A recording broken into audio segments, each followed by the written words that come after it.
Ya bueno, ya empezó. Ok, ahora sí, vamos a empezar.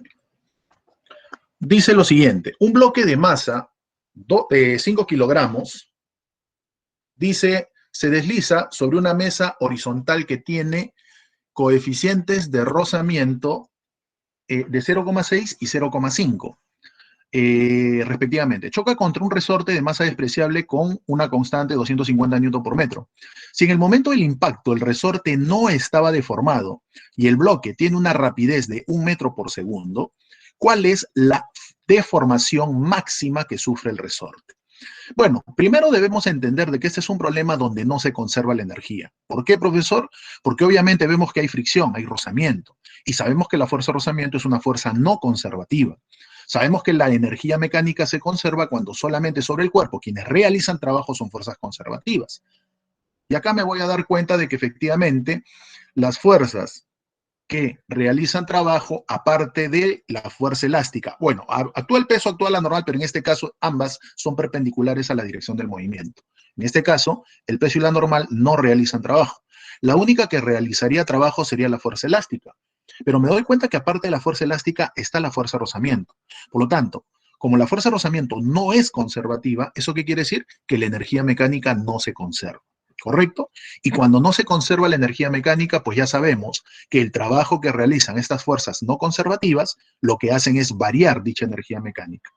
O sea, traducido al castellano, el trabajo de las fuerzas no conservativas es energía mecánica final menos la energía mecánica inicial. Y en este caso, la única fuerza no conservativa que realiza trabajo, en este caso, vendría a ser la fuerza de rozamiento. Muy bien. Me dicen que el bloque logra impactar con el resorte con una rapidez de 1 metro por segundo. Y si a mí el problema me está pidiendo que yo determine la máxima deformación, pues ya sabemos que la máxima deformación ocurrirá cuando efectivamente el bloque se haya detenido, es decir, su rapidez se haga cero. ¿Por qué, profesor? Porque cuando la rapidez se haga cero, ya no puede comprimir al resorte, deja de comprimirlo y por lo tanto allí se habrá logrado la máxima deformación. Muy bien. Muy bien, chicos. Entonces, obviamente, también puedo notar de que hay dos coeficientes, estático y cinético, ¿no? Ya sabemos que el mayor es el estático, el menor es el cinético. Y como el bloque está deslizando, obviamente la fuerza de rozamiento que lo va a afectar es la fuerza de rozamiento cinético, ¿correcto? Muy bien, entonces ahora sí. Ya habiendo explicado esto, vamos a aplicar justamente ese teorema, ¿no? Ahí está justamente el caso. Estoy dibujando el instante inicial en el cual ya impacte el bloque con una rapidez de 1 metro por segundo, y acá estoy dibujando el instante final, ¿no? Donde ya se detuvo y efectivamente la deformación es la máxima. Muy bien, ya sabemos que la fuerza de rozamiento cinético es la que en todo este trayecto realiza trabajo y lo que logra es modificar o cambiar la energía mecánica. Bueno, ya sabemos que vamos a aplicar este teorema. Trabajo de las fuerzas no conservativas es energía mecánica final menos la energía mecánica inicial. Bueno, ya sabemos que la fuerza no conservativa es la fuerza de rozamiento. Por lo tanto, diremos que el trabajo de la fuerza de rozamiento cinético es variación de la energía mecánica. Que si yo tomo como nivel de referencia el suelo, obviamente la energía mecánica final solamente sería potencial elástica. No hay potencial gravitatoria porque no hay altura. No hay cinética porque en ese instante ya se ha detenido el bloque. Mientras que al inicio solamente tiene cinética, ya que al inicio el resorte no estaba deformado. Tampoco hay gravitatoria porque no tiene altura. Por eso lo estoy reemplazando acá, ¿no? Entonces al final solo tiene elástica y al inicio solamente tiene cinética. La cinética lo estoy representando con la letra K, ¿ya? A veces a la cinética se utiliza esa nomenclatura, ¿no? Lo representamos con la letra K o a veces le ponen también E y como un subíndice la letra K, ¿ya? Eso es para aclarar. Son formas de representar la energía cinética. Muy bien, reemplazamos. Trabajo de la fuerza de rozamiento, hacemos que es fuerza por módulo del desplazamiento. En este caso, como el rozamiento o la fuerza de rozamiento cinético está en contra del movimiento, su trabajo va a ser negativo. Y ya sabemos que la fuerza de rozamiento es coeficiente por normal. En este caso sería coeficiente de rozamiento cinético por la normal. Y X me representaría justamente lo que se ha desplazado el bloque, ¿sí? Que coincide efectivamente con esa máxima deformación. Acá está. Y eso va a ser igual a la energía potencial elástica final, que sería 1 medio de K por X al cuadrado. Obviamente X es lo que se ha deformado, que efectivamente este X también es la deformación máxima, al igual que este X, menos la cinética inicial, que sería 1 medio de la masa por la rapidez al cuadrado, ¿no? La rapidez inicial que tenía el cuadrado. Bueno, acá solamente queda reemplazar. Ya sabemos que el coeficiente cinético es el menor, o sea, 0,5. La normal, como ustedes se pueden dar cuenta, el movimiento es horizontal, eso quiere decir que en la vertical el peso y la normal se van a equilibrar. Como la masa es 5 kilogramos, el peso sería 50, por lo tanto la normal también sería 50. Es por eso que acá estoy colocando a la normal valor de 50. Bueno, X es justamente lo que quiero hallar. Un medio de K, que sería 250 por X al cuadrado, menos un medio, en este caso, de la masa, que es 5, por la rapidez, que es 1, acá está, la rapidez inicial, al cuadrado. Bueno, acá lo único que queda es justamente operar. Si nosotros reducimos, nos quedaría esto. Y si sacamos 25, aún más se reduce. Y nos quedaría finalmente esta ecuación cuadrática. Obviamente, como es una ecuación de segundo grado, una de las formas de resolverlo sería factorizarlo por aspa simple. Pero si no lo puede factorizar por aspa simple, ¿qué nos queda? Caballero, utilizar la ecuación general, pues, ¿no? Eso que dice menos b más a de b cuadrado 4 veces ac sobre 2a. Eso. O si de repente, ¿no?, tenemos ahí algún programa, más rápido lo haríamos, pues, ¿no? Ahora hay muchas aplicaciones, obviamente, en el App Store, pues, ¿no? Donde ahí justamente capturas la imagen de la ecuación de segundo grado. Obviamente lo estoy diciendo cuando ustedes practican, ¿no? Porque acá resolver una ecuación de segundo grado de repente nos va a quitar tiempo. Entonces, si ustedes tuvieran esas aplicaciones, que ya de repente muchos la conocen, le toman una foto a esta ecuación y el sistema mismo justamente saca la solución, ¿no? Entonces nos vamos a dar cuenta que al resolverlo, una de las soluciones sería que X sea 0,073 metros. La otra solución creo que es negativa, pero obviamente el X no puede ser negativo, pues, ¿no? Estamos trabajando con valores positivos. Muy bien, esta vendría a ser la respuesta. O sea, lo complicado acá simplemente era resolver la ecuación. Pero si nosotros efectivamente ya tenemos diferentes herramientas, lo podemos hacer rápidamente. ¿Correcto? Muy bien. A ver, la tabla simplemente es un soporte nada más, pues, ¿no? Y la tabla, obviamente, entre el bloque y la tabla se ejercen fuerzas de reacción normal, que como ustedes se dan cuenta, no va a afectar en nada, porque este resorte lo que hace es conectarse a la tabla y la tabla sirve como un soporte cuando el bloque entra en contacto con ella, ¿ya? O sea, en términos prácticos, la tabla no va a generar ningún tipo de efecto, ¿ya? Solamente sirve para recibir el impacto, por así decirlo, del bloque.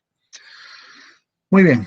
Bueno, dijimos que usamos rozamiento cinético porque el bloque está deslizando. Ya sabemos que el rozamiento estático actúa cuando el cuerpo no desliza. Trata de deslizar, pero no desliza. Acá el bloque ya está deslizando. ¿Correcto? Por eso utilizamos rozamiento cinético.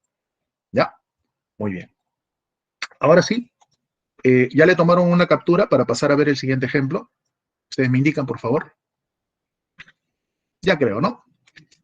A ver, 5 segundos más, chicos. Muy bien. Pasamos a ver el siguiente ejemplo. El siguiente ejemplo, a ver, vamos a ver. Es este problema. Ya es un problema sobre, a ver un ratito, también acá no se conserva la energía mecánica, pero por acá quería resolver algunos problemas adicionales, ¿no? Que acá mismo, como la vez pasada, ¿no? La misma mecánica. Por ejemplo, el problema 206. ¿Cómo lo podemos resolver? Acá nomás. Rápidamente, ¿sí? A ver, algo rápido, por favor, para poderlo, ¿no?, copar la mayor cantidad de problemas. Esto creo que ya también muchos lo han hecho. Dice, un rifle de 1,8 metros de longitud dispara una bala de 200 gramos con una rapidez de 800 metros por segundo. Calcula el trabajo realizado por los gases de la pólvora dentro del cañón. Despreciar la fricción entre la bala y el rifle y me piden justamente ese trabajo en kilojoules. Bueno, obviamente nosotros notamos que la bala en un inicio se encuentra acá, dentro justamente del rifle, ¿correcto? O sea, más o menos la balita se encontraría acá, pues, ¿no? A ver, un ratito, vamos a ponerle este color negro. Entonces la bala en un inicio se encuentra acá, ¿ya? Lo estoy pintando así para que se pueda observar. Inicialmente, obviamente, la bala está en reposo, por lo tanto su rapidez inicial es 0. Pero luego, cuando justamente se aprieta el gatillo, se genera justamente unos gases que debido a la alta presión que justamente están encerrados en esa pequeña cabina, justamente es que esta bala sale disparada y al abandonar el rifle sale con esta rapidez, ¿correcto? Que según el problema es de, no, justamente eso es lo que, no, perdón, es de 800 metros por segundo la rapidez con la cual sale. Bueno, nosotros nos damos cuenta entonces que acá la energía mecánica no se conserva, ya que debido a la presión o la fuerza de presión que ejercen los gases es que la bala sale disparada y adquiere energía. Por lo tanto, acá aplicaríamos también trabajo de las fuerzas no conservativas igual energía mecánica final menos energía mecánica inicial. Ya, eso es lo que justamente vamos a aplicar. A ver, lo voy a escribir más arriba para que se pueda notar mejor. Entonces, decimos lo siguiente, acá. Trabajo de las fuerzas no conservativas igual energía mecánica final menos energía mecánica inicial. Y bueno, lo único que queda acá es justamente calcular el trabajo que realiza la fuerza no conservativa, que en este caso sería la fuerza de presión de los gases. Esto es lo que me pide al final el problema. Y esto será mecánica final menos mecánica inicial. Pero si ustedes se dan cuenta, al inicio no había movimiento. Y si nosotros tomamos como nivel de referencia la línea por la cual sale la bala, o sea, si este es mi nivel de referencia, pues simplemente la balita no tendría energía potencial gravitatoria, ¿correcto? Entonces, al inicio no hay cinética, no hay gravitatoria, no hay elástica, por lo tanto la mecánica inicial sería cero, ¿correcto? Bueno, entonces eso quiere decir que la mecánica final solamente sería cinética. Ya le pongo el sub K si gustas. Bueno, y ahí lo único que queda es reemplazar nada más, pues no es un problema directo. Cinética ya sabemos que es un medio de la masa. Como la masa es 200 gramos, sabemos que la masa debe estar en kilogramos. En kilogramos sería 0,2. Por la rapidez, que es 800 al cuadrado. Bueno, y de acá, si nosotros operamos, efectivamente vamos a obtener el valor del trabajo que realiza justamente la fuerza que provoca justamente la presión, ¿ya? Y esto al final, si ustedes resuelven, les va a salir ¿cuánto? 64.000 joules, pero como te lo piden en kilojoules, entonces me saldría como respuesta 64 kilojoules. ¿Ya, chicos? Algo rápido nada más, pues, ¿no? Esto es un problema, como les digo, sencillo. Ahí está. Esta sería la respuesta, entonces. Muy bien. A ver, veamos otro ejemplo. El 207, a ver, el problema 207 también es muy similar, pues, ¿no? En el problema 207 me dicen un carrito de 50 kilogramos sobre una pendiente lisa, ¿no? Actúa una fuerza de módulo 200 y orientación constante. Es decir, esta fuerza es constante en módulo y en orientación. Me piden, dice, si o sea, si el carrito parte del reposo en el punto 1, determina la energía cinética en el punto 2. Muy bien. Entonces, lo que nuevamente acá voy a hacer es verificar si se conserva o no la energía. Y como ustedes se pueden dar cuenta, no se conserva la energía. ¿Por qué, profesor? Porque efectivamente esta fuerza, al actuar sobre todo este recorrido, está haciendo que esa energía mecánica cambie. Y además es una fuerza no conservativa. Ya sabemos que las únicas conservativas que conocemos son el peso y la elástica. Y como acá me doy cuenta que esta fuerza realiza trabajo en todo este trayecto, pues simplemente esa fuerza es no conservativa y hace que cambie la energía mecánica del cuerpo. Entonces acá también lo que vamos a aplicar es justamente esto, pues, ¿no? Trabajo de las fuerzas no conservativas es mecánica final menos mecánica inicial. ¿Ya? Por si acaso. Bueno, la fuerza no conservativa sería F. Mecánica final, justamente acá, efectivamente, cuando aplicamos conservación o cuando no se conserva la energía mecánica, siempre hay que tomar, ¿qué cosa? Un nivel de referencia. En este caso, este sería mi nivel de referencia, ¿correcto? Muy bien, ahora sí. Al final, solamente va a tener cinética, ya que en ese instante el bloque, o perdón, el carrito tiene velocidad, pues, ¿no? Se está moviendo con cierta velocidad. Entonces, al final solo tiene cinética. Y al inicio, como parte del reposo no hay cinética, pero como tiene altura, ¿qué es lo que va a tener justamente? Potencial gravitatoria, ¿correcto? Obviamente esta sería la altura, pues, ¿no? Esta sería la altura. Ahí está, esta sería la altura.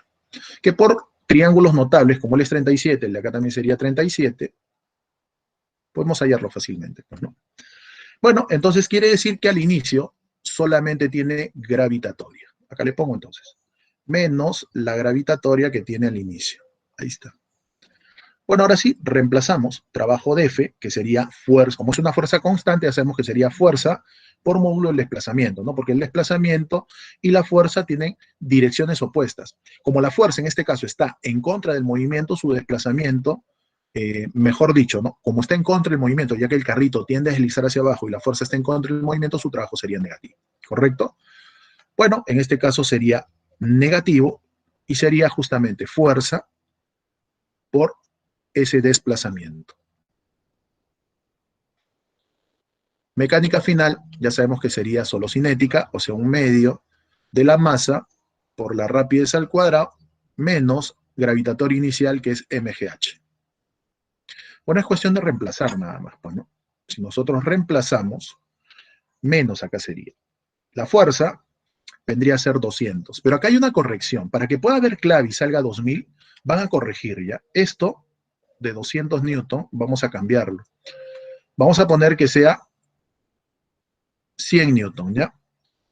Hagan esa corrección. O sea, el problema está bien planteado, ¿ya? Si lo trabajan con 200 va a salirles 1000. Pero para que haya clave y salga 2000, vamos a considerar que sea 100. Ahora sí reemplazo. Sería entonces fuerza 100 multiplicado por el módulo del desplazamiento, que sería 10. Entonces acá pongo 100 por 10, negativo porque está en contra del movimiento, es igual a ¿quién? 1/2 de la masa, que en este caso es 50, por la rapidez, en este caso, que vendría a ser lo que me pide el problema, ¿no? Justamente dice, me pide la energía cinética, mira. Entonces acá, en vez de colocar 1/2 de mv cuadrado, de frente le puedo poner energía cinética, pues, ¿no? Para no estar trabajando o hacer doble trabajo. Acá simplemente le voy a poner cinética, ¿ya? Porque eso es lo que me pide el problema. Cinética final menos MGH. Acá está, cinética final, que es lo que me pide el problema, menos MGH. La masa es 50, la gravedad es 10, y el H creo que se puede calcular por triángulos notables y saldría 6, creo, ¿no? Bueno, es cuestión de operar. Acá sale 3000, esto sale 1000, y bueno, como ustedes se pueden dar cuenta, ya la respuesta se conoce. Entonces la energía cinética saldría 3000 menos 1000, y eso me da 2000, pues, ¿no?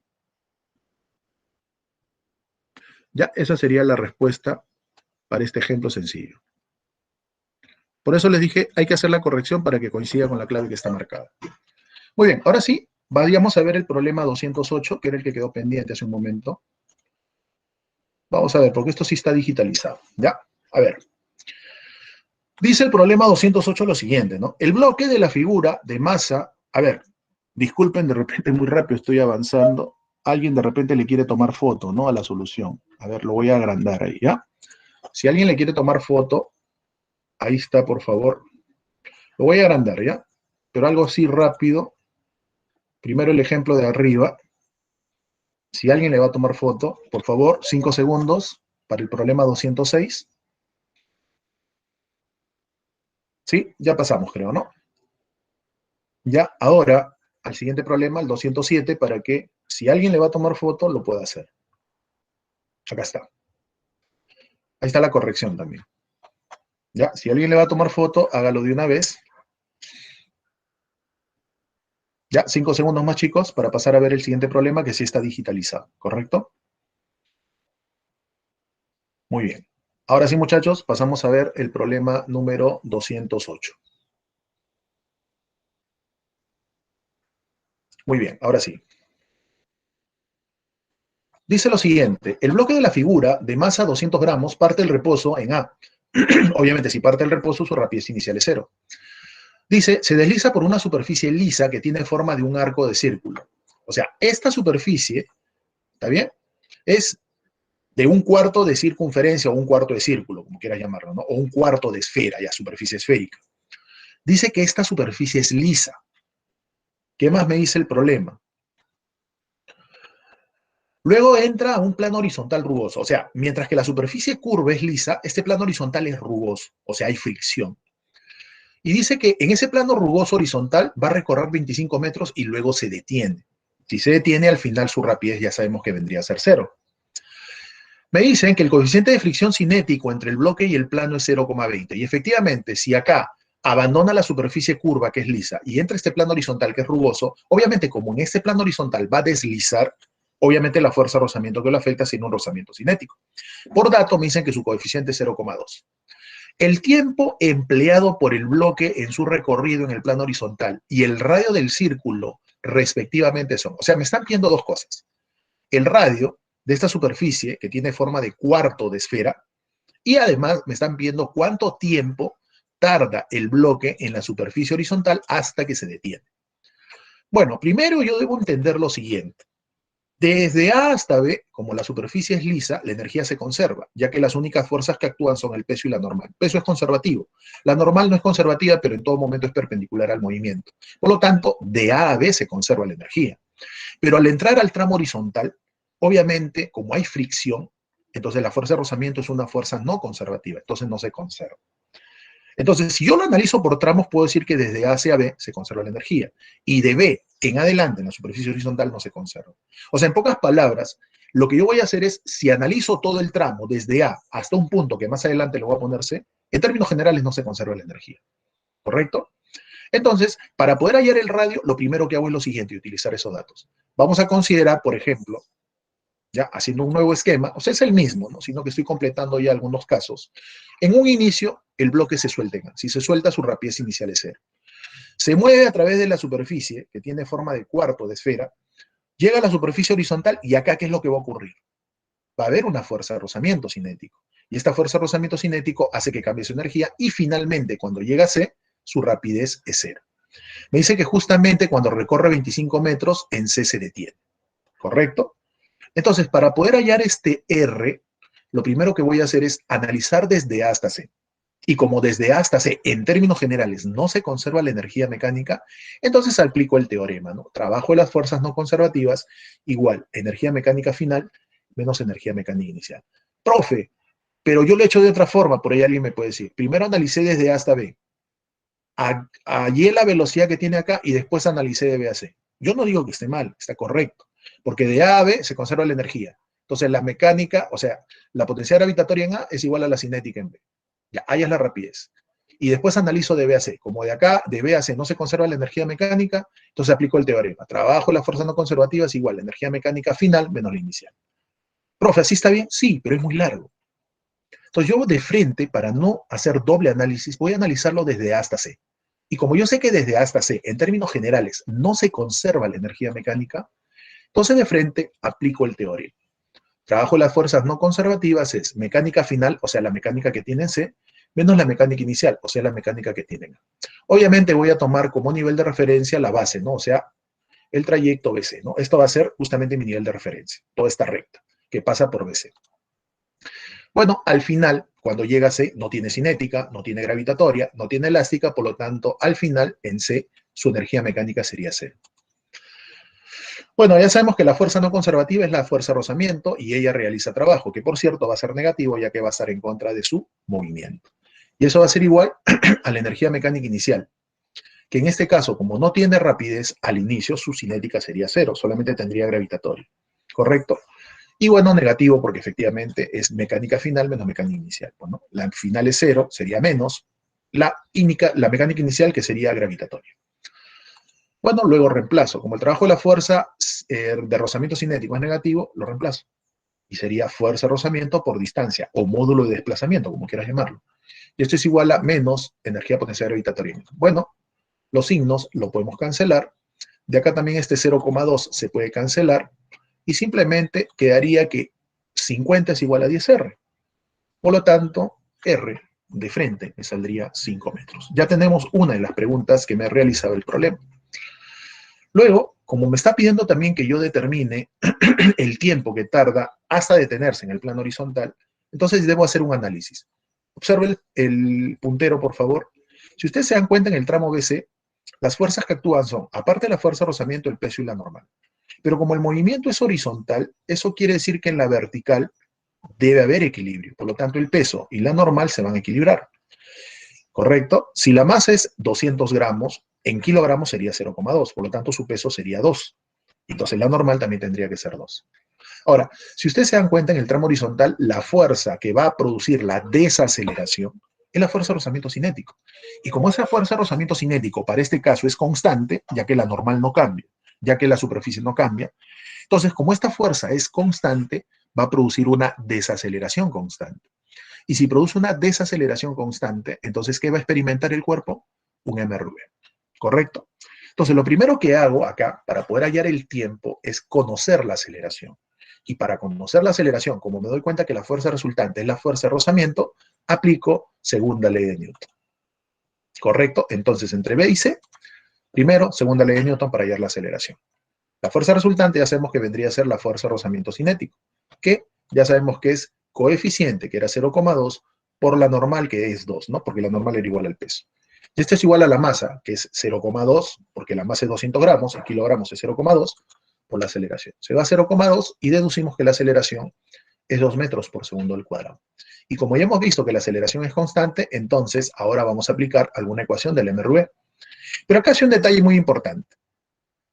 Si yo conociera la velocidad que tiene en B o la rapidez que tiene en B, bueno, como la rapidez final es 0, puedo utilizar alguna ecuación y como tengo la distancia, sale el problema. Pero para no estar aplicando eso, lo que yo voy a hacer es esto, mira. Voy a aplicar esta ecuación, la que ves acá. Distancia o módulo de desplazamiento es rapidez inicial por tiempo más 1 medio de la aceleración tiempo al cuadrado. Por ahí alguien me dirá, pero profesor, yo no conozco la rapidez que tiene en B, no lo he calculado y no va a ser necesario. ¿Sabes lo que vamos a hacer? Como yo conozco que la rapidez en C, escúchame bien, como yo conozco que la rapidez en C es 0, y si yo lo analizo de B a C, esa rapidez en C sería la final, entonces no me convendría utilizar esta ecuación. ¿Pero por qué voy a utilizar esta ecuación, profesor? Porque en vez de analizarlo de B a C, lo voy a analizar de C a B. Es como si tú estuvieras filmando el movimiento de B a C. Si yo estuviera filmando el movimiento de B a C, finalmente en C se detiene. Pero ¿qué ocurre si yo retrocedo el video? Si yo retrocedo el video es como si en C partiera del reposo, ¿sí o no? Y luego, al partir del reposo en C, empezaría a adquirir velocidad y moviéndose hacia B. ¿Correcto? Entonces, claro, como por ahí dicen, ¿no? Si lo analizo de B a C, sería un movimiento desacelerado. Pero si lo analizo de C a B, sería un movimiento acelerado. Como le decía, no es como si lo estuviéramos filmando el movimiento. Si lo retrocedo, entonces de C a B es como si fuera un movimiento acelerado, partiendo del reposo. Y eso es lo que voy a hacer. Por eso utilizo esta ecuación. Entonces, si lo analizo de esa manera, la rapidez inicial sería 0. ¿Correcto? Y simplemente me quedaría que esa distancia, que ya la conocemos, que es 25, es un medio de la aceleración, que también es conocida por el tiempo al cuadrado. Y de frente el tiempo ya me saldría, pues, ¿no? Entonces de acá deducimos que el tiempo sale 5 segundos. ¿Ya? Eso es para hacerlo un poco más rápido, ¿no? Porque ustedes saben que cuando están en una práctica o en un examen de admisión, lo que prima es el tiempo. Entonces son alternativas que se pueden realizar, ¿no? Profesor, ¿lo he podido analizar de B a C también? Sí, pero te hace demorar más porque tendrías que calcular esta rapidez. Y eso como que nos quita algunos segundos que son muy valiosos en un examen. Muy bien, chicos, tómenle alguna captura de pantalla si lo van a hacer para pasar a ver el siguiente ejemplo. Bueno, ya pasar de teórica de lo que es impulso y cantidad de movimiento, ¿correcto? Muy bien, 5 segundos más.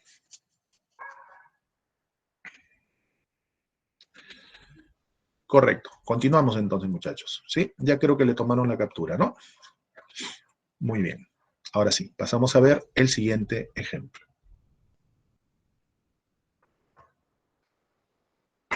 Bueno, esto es un problema de potencia. Por acá les voy a dar algunas pautas de algunos problemas que han quedado pendientes, ¿ya? Bueno, estas son preguntas teóricas realmente que creo yo más de uno ya de repente la ha resuelto, ¿no? Bueno, la 210 creo que es fácil analizarla. La 211 vamos a analizarla, aunque creo que esto fue un problema de la asesoría también, ¿no? Los que estuvieron presentes. Y los que no, no hay problema, vamos a revisarlo. Dice, una partícula material se mueve en un campo de fuerza conservativo. ¿Eso qué quiere decir? Que esta partícula está siendo afectada por fuerzas conservativas. Por lo tanto, eso quiere decir que si son fuerzas conservativas las que actúan sobre este objeto, entonces su energía mecánica se conserva. Según el problema, me dicen que su energía mecánica, ¿cuánto es? 20, mira, acá está, este es el dato. Su energía mecánica es 20 joules. ¿Qué es lo que me dice el problema? En el instante tiempo 2, su energía mecánica es 20. Pero pregunto, si es un campo de fuerzas conservativo, la energía mecánica se conserva. Eso quiere decir que su energía mecánica, no solamente para el tiempo 2, sino para cualquier instante de tiempo, va a seguir siendo la misma. ¿Correcto? Muy bien. Entonces, me dicen que analice la siguiente gráfica y efectivamente responda a las siguientes premisas. A ver, en la primera, vamos a agrandar un poco esto de repente para que se vea mejor, ¿ya? Dice, en la primera premisa, la partícula en todo momento cambia su velocidad. Bueno, como ustedes se pueden dar cuenta, la energía mecánica se define como la suma de ¿quién? De la cinética más las potenciales, en este caso gravitatoria y elástica, pues, ¿no? Debo considerarlo de esa manera. Entonces, Como ustedes se pueden dar cuenta, para el tiempo cero, la energía potencial es 5. Como la mecánica nos decían que era 20, eso quiere decir que en el instante de tiempo 5, perdón, en el instante de tiempo cero, si la potencial era 5, la cinética era 15. Cuando llega acá al instante 10, cuando en el tiempo 2 la potencial es 10, obviamente la cinética también debe ser 10, ya que la suma siempre se conserva, ¿no? Porque debe ser 20, ya que la mecánica es 20. En el instante de tiempo 5, mira, la potencial es 7, eso quiere decir que la mecánica tendrá que ser 13, ¿correcto? O perdón, la cinética debería ser 13. Cuando llega el instante de tiempo 8, mira, la potencial es 15, quiere decir que la cinética vendría a ser 5. Y ahí de nuevo desciende, ¿no? O sea, quiere decir que la mínima energía cinética que logra alcanzar el objeto ocurre en el tiempo 8, ¿no? Porque en el tiempo 8 la potencial es mayor, es la mayor posible, es 15, por lo tanto la cinética tiene que ser 5. Bueno, como ustedes se pueden dar cuenta, en cada instante de tiempo la energía cinética está cambiando. Y como la energía cinética está cambiando, efectivamente su rapidez también está cambiando y por ende la velocidad también debe cambiar, ¿correcto? Entonces la primera es correcta. La segunda dice, en el intervalo de tiempo de 1 a 2, el módulo de la velocidad disminuye. A ver, no me dan el instante de tiempo 1, pero ya sobreentendemos que está entre 0 y 2, pues, ¿no? Entonces, como ustedes se pueden dar cuenta, a medida que del instante de tiempo 1, a ver, lo voy a de repente levantar por acá para que se entienda, ¿no? Si este es el instante de tiempo 1 y levantamos una vertical más o menos así, entonces, a medida que nos acercamos al tiempo 2, ¿qué es lo que ocurre con la potencial? Está aumentando, ¿cierto? Y como está aumentando la potencial, ¿eso qué quiere decir? Que la cinética empieza a disminuir, pues, ¿no? Porque sabemos que la suma en todo momento debe ser 20. Entonces, para el tiempo 1, vamos a suponer que haya sido 8. Entonces, la cinética sería 12. Para el tiempo 1.5, de repente es 9. Entonces, la cinética tendría que ser 11. Y al final, para el tiempo 10, la cinética va a ser 10. O sea, como ustedes se pueden dar cuenta, está disminuyendo la energía cinética. Y por ende está disminuyendo también la rapidez, ¿no? O la velocidad. Y en la parte 3 dice, en el tiempo 8 presenta la menor energía cinética. Eso ya lo habíamos comentado, ¿no? Como la máxima energía potencial ocurre en el tiempo 8, que es 15, quiere decir que en ese instante la energía cinética es la menor posible, ¿no? Entonces las tres premisas, como ustedes se pueden dar cuenta, serían verdaderas, ¿ya?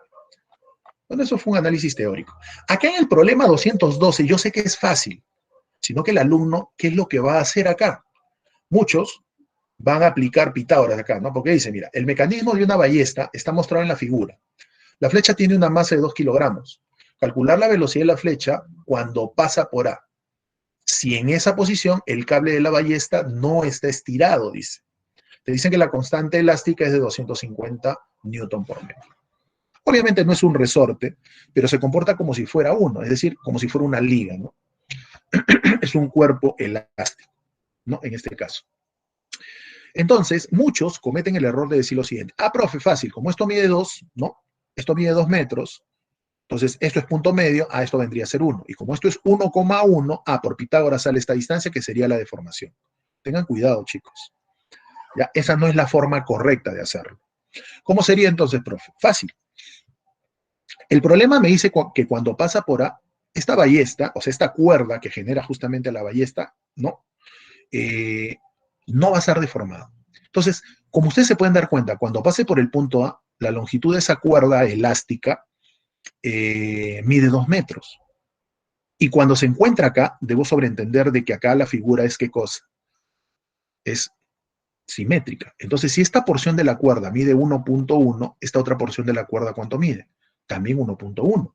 Quiere decir que la longitud de la cuerda cuando está estirada vendría a ser 2.2. No sé si me dejo entender. Entonces tú dices, longitud inicial de la cuerda es 2,2 metros. ¿Y la longitud final cuánto sería? Cuando justamente pasa por A es de 2 metros. Entonces, al hacer la diferencia ya puedo saber cuánto está estirado en esta posición, ¿sí o no? ¿Cuánto sería el estiramiento? O sea, el X, la deformación, sería 0,2, pues, ¿no? Creo que eso se ve, ¿no? Eso era todo para este problema. Lo otro que queda simplemente es aplicar, como acá, la única fuerza que actúa es la elástica y esta es conservativa, entonces la energía se conserva, pues, ¿no? Entonces acá lo que simplemente vamos a hacer es aplicar conservación de la energía, pues, ¿no? Es decir, energía mecánica inicial es igual a la energía mecánica final. Y se acabó. Bueno, obviamente vamos a tomar este nivel de referencia, pues, ¿no? Este de acá. El que pasa justamente por el punto A. Este va a ser mi nivel de referencia. Entonces, si tomo esto como nivel de referencia, decimos lo siguiente, pues, ¿no? Al inicio, solamente que tiene elástica, ¿no? No tiene cinética porque está en reposo la flecha. No hay gravitatoria porque no hay altura. Entonces, solamente al inicio tiene potencial elástica. Mientras que al final, justamente cuando pasa por A, tiene cinética, no tiene elástica porque ya no va a estar deformado. Y no tiene gravitatoria porque no tiene altura. Entonces, al pasar por A, solamente tendría cinética.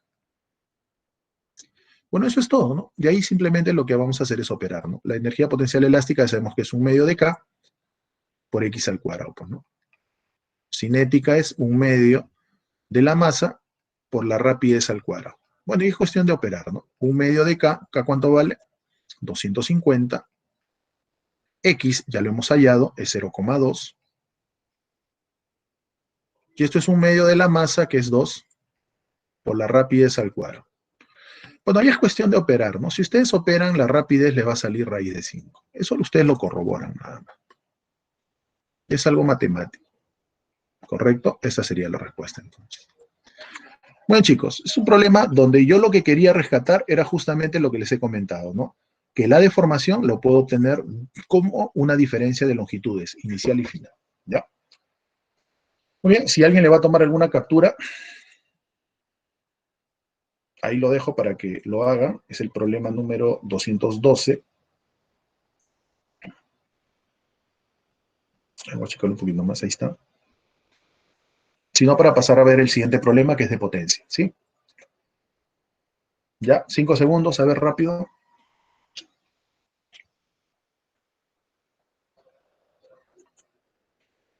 5 segundos, chicos.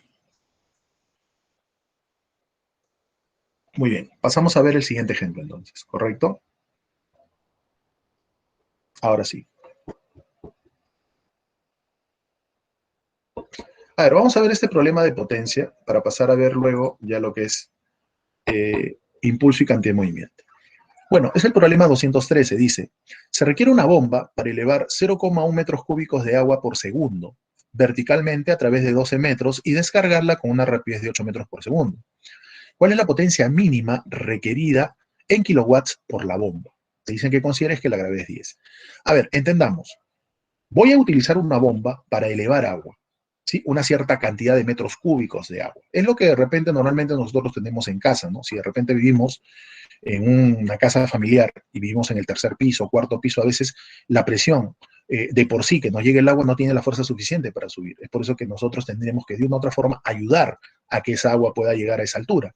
Para ello justamente utilizamos la bomba, pues, ¿no? Las bombas de agua, que son dispositivos que lo que hacen es impulsar el agua para que ésta pueda alcanzar distintas alturas, ¿no? Lo que normalmente utilizan en edificios o condominios, pues, ¿no? Porque de por sí, por la presión normal que llega justamente desde las centrales, en este caso Sedapal, no nos va a llegar el agua. Entonces tenemos que ayudarla para que pueda elevarse. ¿Correcto? Bueno, en este problema justamente nos indican eso, pues, ¿no? Nos están indicando de que efectivamente se va a utilizar una bomba para elevar 0,1 metros cúbicos de agua por segundo. La altura que va a elevarse esa agua es de 12 metros y al hacer la descarga, obviamente en el recipiente o el pozo que justamente se esté utilizando, el agua va a salir con una rapidez de 8 metros por segundo. Es bien la potencia mínima requerida, ¿correcto? Muy bien, hacemos un pequeño esquema para que de repente se pueda entender.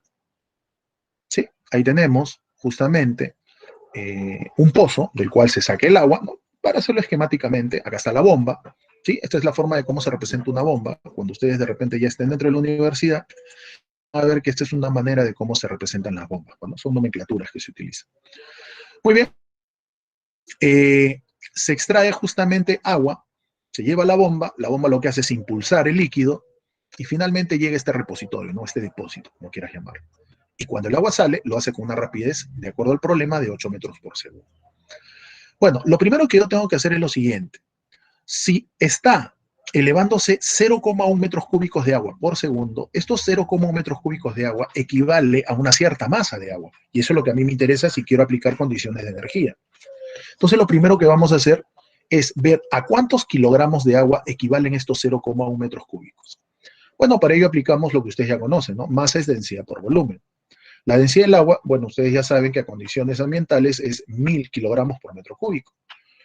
Como el volumen que se va a transportar es 0,1 metros cúbicos, de acá deducimos que efectivamente la masa de agua que va a elevar la bomba equivale a 100 kilogramos. Pero como me dicen que es por segundo, quiere decir que la bomba está elevando esta cantidad de agua por segundo. 100 kilogramos de agua por segundo eleva. Profesor, ¿ahora qué hago? Bueno, ahora lo que simplemente vamos a hacer es, para poder yo calcular la potencia que realiza la bomba, pues simplemente lo que tengo que hacer es cuál es el trabajo que está realizando la bomba para elevar esa cantidad de agua. ¿Correcto? Entonces aplico esto. Como la bomba o la fuerza o el trabajo que realiza la bomba o la fuerza que impulsa el agua, ¿no? O sea, la fuerza que utiliza la bomba para impulsar el agua es no conservativa, entonces esta va a servir ¿para qué? Para que varíe su energía mecánica. Pero como esta masa de agua que va a elevar es por segundo, es por eso que acá estoy poniendo. El trabajo y la fuerza no conservativa que realiza la bomba para elevar el agua por segundo será energía mecánica final por segundo menos energía mecánica inicial por segundo. ¿Correcto? A veces alguno lo puede resolver de esta manera, ¿no? Obvia este segundo, calcula el trabajo de la fuerza no conservativa, ¿no? Que en este caso sería el trabajo de la fuerza que aplica la bomba, y luego, cuando quiera hallar la potencia, lo divide entre el tiempo, que es un segundo, y al final sale lo mismo. Muy bien, aplicamos entonces el teorema. Energía mecánica final, como ustedes se pueden dar cuenta, cuando la bomba llega a la parte elevada, lo que va a tener es, cuando el agua llega a la parte elevada, lo que va a tener de energía es, 1, potencial gravitatoria, si tomamos como nivel de referencia justamente la base. 2, va a tener también cinética, porque de acuerdo al problema, se descarga con una rapidez de 8 metros por segundo. Entonces, al final va a tener gravitatoria y va a tener también, ¿qué cosa? Cinética. Al inicio, como debo sobreentender de que el agua estaba en un pozo, ¿no? Para que se entienda mejor, y en un inicio, obviamente, el agua no tenía movimiento, ¿correcto? Y aparte de no tener movimiento, no tiene altura. Por lo tanto, la mecánica inicial, ¿cuánto sería? 0. Bueno, de ahí lo que voy a hacer es aplicar lo que ustedes ya conocen.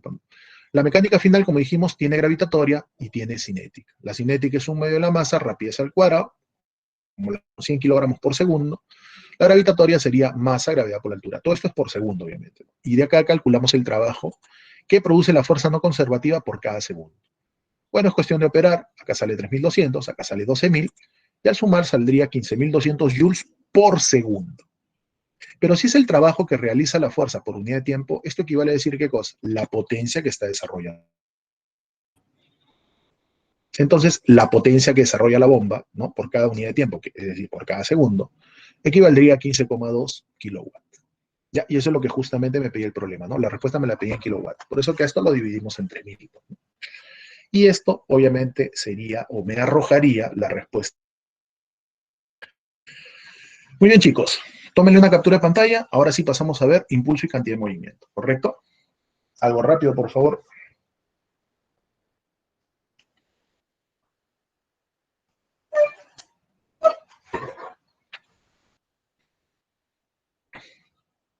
Claro, como por ahí comentan algunos de sus compañeros, esa potencia que nosotros estamos hallando sería la potencia media, ¿no? Porque es la potencia que desarrolla la bomba en todo ese recorrido o en todo ese intervalo de tiempo. Ya saben que la potencia instantánea es aquella que se mide en cada instante de tiempo. ¿Ya? No olvidar eso. Ahora, ¿por qué hablan de potencia mínima? Muy, muy buena pregunta, ¿no? Porque acá estamos despreciando, o sea, estamos considerando que la bomba está desarrollando una potencia más solamente, ¿para qué? Para cumplir su cometido, que es elevar el agua, ¿no? Y obviamente arrojarla con cierta rapidez. Pero, por ejemplo, no estamos considerando la fricción que podría existir entre la tubería y justamente la masa de agua. No estamos considerando de repente algunas pérdidas de energía que podrían haber dentro del funcionamiento de la bomba. ¿Ya? Por eso que hablan de potencia mínima, ¿no? La potencia necesaria. Porque si estamos en una realidad, obviamente, no solamente debería entregarle esa potencia para que la bomba eleve esa cantidad de agua, debería entregarle más de 15,2. ¿Por qué, profesor? Porque tengo que entregarle más potencia, ¿para qué? Para que el trabajo que realice la bomba esté, por así decirlo, en contra de la fricción, por ejemplo, que pueda justamente ejercer las paredes de la tubería. algunas pérdidas de fricción, algunas pérdidas de energía que se ven a la fricción de las piezas que hacen que funcione la bomba. ¿Ya? Por eso que acá nos están pidiendo la potencia mínima, ¿no? A eso se refieren con potencia mínima. ¿Ya, chicos? Entonces, la potencia que necesito simplemente ¿para qué? Para poder cumplir el cometido de elevar el agua y hacer que se descargue con cierta rapidez. ¿Ya? Claro, la fuerza no conservativa en este caso es el trabajo que produce justamente la bomba, pues, ¿no? Ya que no es conservativa. Es que el peso es conservativo, ¿no? Y cuando nosotros aplicamos trabajo de las fuerzas no conservativas, ahí aplicamos variación de la energía mecánica. ¿Correcto? Y si hubieras aplicado el teorema del trabajo y la energía cinética, ahí sí, ¿no? Trabajo neto o total sería cinética final menos cinética inicial. Ahí es donde sí consideras el trabajo del peso. Pero acá estamos aplicando el otro teorema. ¿Sí? Eso ya creo que lo había comentado en la clase anterior. Muy bien, chicos. Ahora sí, cerramos esto. Pasamos a ver la teoría de lo que es impulso y cantidad de movimiento. Muy bien, muchachos. Nosotros, ya hasta el tema anterior, que era trabajo y energía, habíamos visto de que la fuerza, al actuar sobre el cuerpo, produce diferentes efectos.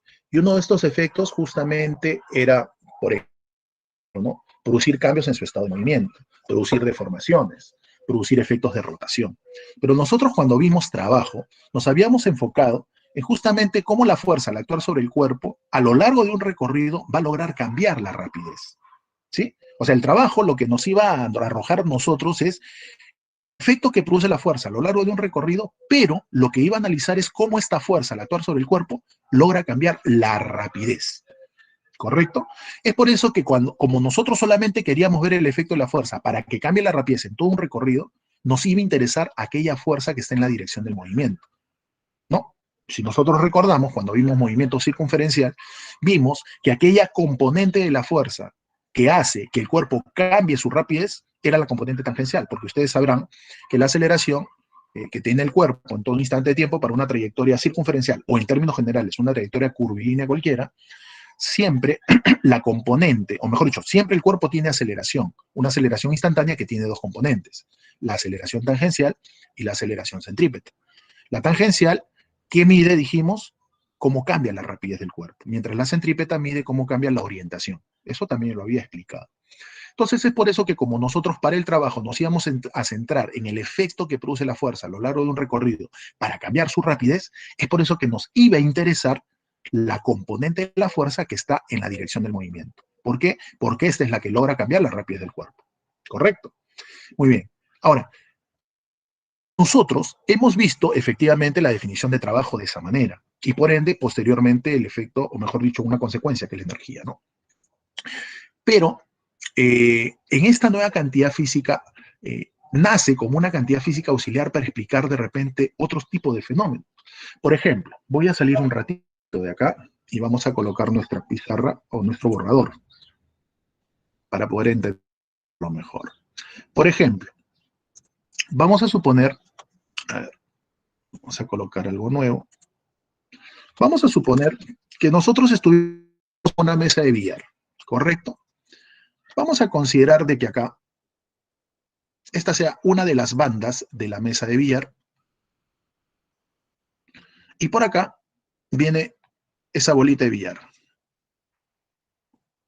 Estamos, choca con una cierta rapidez. Vamos a suponer que la rapidez, si gusta, sea 4 metros por segundo. Y ya sabemos que al chocar con esta banda se va a desviar y va a cambiar su orientación. Vamos a suponer que ahora su rapidez, por ejemplo, sea, bueno, su rapidez inicial, vamos a suponer que su rapidez final sea, de repente, ya, 4 metros por segundo. Vamos a ponerle así. Entonces yo te pregunto una cosa. A ver, vamos a ponerle primero 3, ¿ya? Para que se pueda entender. O vamos a ponerle, en vez de 3, vamos a ponerle 6, ¿ya? Para que se entienda. Mira, date cuenta de un detalle. Su rapidez al inicio era 4. La rapidez al final es 6. Entonces la pregunta es, ¿ha chocado con la banda y su rapidez ha cambiado? Entonces, ¿yo qué podría decir? Que efectivamente, debido a ese impacto, la rapidez ha cambiado. Y por lo tanto, debido a ese impacto, aparentemente se ha debido desarrollar trabajo, ¿sí o no? Pero como usted se ha podido dar cuenta, el trabajo ¿Qué medía? El efecto acumulado que produce la fuerza a lo largo de un recorrido. Yo te pregunto una cosa, ¿la fuerza ha estado actuando durante todo ese recorrido? No ha estado actuando en ese recorrido, porque me doy cuenta que cuando chocó con la banda, efectivamente la banda de la mesa le ha ejercido una fuerza. Y debido a esa fuerza, que si gustas vamos a ponerle una fuerza normal, o una fuerza de reacción en términos generales, es que efectivamente la rapidez logró cambiar. Entonces me doy cuenta que acá la fuerza no ha realizado trabajo, porque no ha actuado en todo el recorrido. ¿Sí? Ahora, entonces acá me doy cuenta de un detalle muy interesante. Primero, me doy cuenta que la rapidez ha cambiado. Correcto. Ahora, si estamos sobre una mesa de billar, no hay energía potencial gravitatoria si tomo o mejor dicho, no cambia la energía potencial gravitatoria, o es cero, como quieras llamarlo, si tomo referencia justamente la plataforma de la mesa de billar. Pero me doy cuenta que, mira, la rapidez está cambiando. Por lo tanto, la energía mecánica está cambiando. Y si la energía mecánica es porque sobre él debe estar actuando, ¿qué cosa? Una fuerza que produzca cambios en su energía mecánica. Pero me doy cuenta nuevamente que esta fuerza no está actuando en todo ese recorrido. Entonces me doy cuenta que si lo quiero analizar desde el punto de vista de trabajo y energía, pues simplemente eso no me basta. Y no solamente eso, está cambiando también qué cosa, la rapidez. Otro que yo puedo decir, desde un punto de vista distinto, podría decir que vamos a suponer que acá sea 4 y acá también sea 4. No está cambiando la rapidez. Entonces, ¿eso qué quiere decir? Que de repente solo actúan fuerzas no conservativas. Pero me doy cuenta que al chocar con la banda está actuando la reacción, y esta reacción no es conservativa.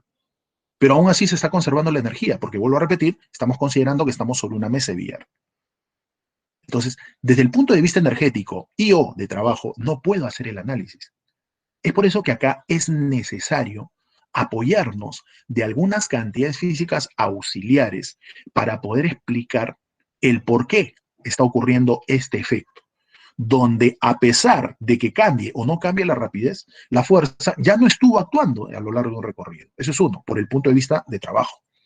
Y dos, me doy cuenta de que la fuerza ha producido un efecto, y ese efecto no solamente ha sido de cambiar o no cambiar la rapidez, sino también de cambiar su orientación. ¿Me dejo entender? Es por eso que acá es necesario apoyarnos en algunas cantidades físicas auxiliares que me permitan explicar el efecto que produce la fuerza para no solamente cambiar la rapidez del cuerpo, sino también para qué? Para poder cambiar su orientación. ¿Correcto? Y justamente lo que vamos a hacer a continuación es definir justamente una cantidad física conocida como el impulso. ¿Correcto? El impulso justamente nos dice, su definición es la siguiente, pues no, mide el efecto acumulado que produce la fuerza, ¿sí? Al actuar sobre un cuerpo, pero ya no a lo largo de un recorrido, como ustedes se pueden dar cuenta, sino que como esta fuerza estuvo actuando sobre el cuerpo, y aunque parezca mentira, esa fuerza actuó durante un intervalo de tiempo, que en este caso es muy pequeño, entonces gracias a ese intervalo de tiempo es que produjo este efecto de cambiar el estado de movimiento del cuerpo, por así decirlo. Entonces, acá definiremos al impulso ya no como el efecto acumulado que produce la fuerza a lo largo de un recorrido, sino que definiremos al impulso como el efecto acumulado que produce la fuerza, pero cuando ésta actúa sobre el cuerpo durante un intervalo de tiempo. Y acá lo que nos vamos a centrar, a diferencia de trabajo, que solamente veíamos cómo la fuerza a lo largo del recorrido cambia el valor de su velocidad, acá no. Acá ya vamos a verlo algo más completo. Vamos a ver cómo ese efecto acumulado que produce la fuerza en el tiempo logra cambiar qué cosa, su estado de movimiento. Es decir, no solamente su rapidez, sino también qué cosa, su orientación. ¿Correcto, chicos? Entonces, esto ya es algo más completo, que no solamente me permite ver cómo cambia la rapidez, sino también cómo cambia qué cosa, en términos generales, su estado de movimiento, o sea, su velocidad. No solamente en módulos, sino también en orientación. ¿Ya? Muy bien, chicos. Ya habiendo hecho esta introducción, ahora sí pasemos a ver la diapositiva de impulso y cantidad de movimiento. Muy bien. Entonces, ya sabemos que el impulso también es el efecto acumulado que produce una fuerza, pero ya no a lo largo de un recorrido, sino durante un cierto intervalo de tiempo. ¿Y qué es lo que va a producir? O sea, ¿qué es lo que mide el impulso? El efecto de cómo cambia qué cosa, su estado de movimiento, es decir, cómo cambia su velocidad. Bueno, acá justamente ya está la definición, ya te lo había indicado justamente bueno, en el borrador que expliqué hace un momento. Entonces, mide el efecto acumulado, ¿no? Que produce la fuerza en un intervalo de tiempo, ¿correcto? Bueno, como ustedes se pueden dar cuenta, ese impulso va a depender de qué. Es decir, ese efecto de cómo cambia el estado de movimiento del cuerpo, es decir, cómo cambia su velocidad, va a depender de la que yo le aplique. Porque si yo le aplico más fuerza, el cambio en su estado de movimiento será mayor. De repente le produce un mayor cambio en la rapidez, o de repente le produce un mayor cambio en su orientación. Eso va a depender del tiempo también, ¿no? O sea, va a depender también no solamente de la fuerza, sino también del tiempo en el cual estuvo la fuerza, ¿correcto? Como estamos contando en el análisis, que el impacto, es decir, cómo cambia el efecto de fuerza al actuar sobre el cuerpo, cómo cambia, justamente, y este va a depender, o sea, cómo cambia su estado natural de movimiento, o cómo cambia su estado de movimiento, ¿no? Va a depender de la fuerza que se le aplique, y va a depender también del tiempo sobre el cual estuvo, ¿no? Del tiempo o del intervalo de tiempo sobre el cual estuvo actuando dicha fuerza, ¿no? En el cual estuvo actuando dicha fuerza, mejor dicho. Muy bien, lo que ya habíamos visto por acá, ¿no? Si aumenta la fuerza o aumenta el tiempo, mayor será ¿qué cosa? El impulso, es decir, se producirá mayor cambios en su estado de movimiento, mayor cambios en su velocidad, si gusta llamarlo así.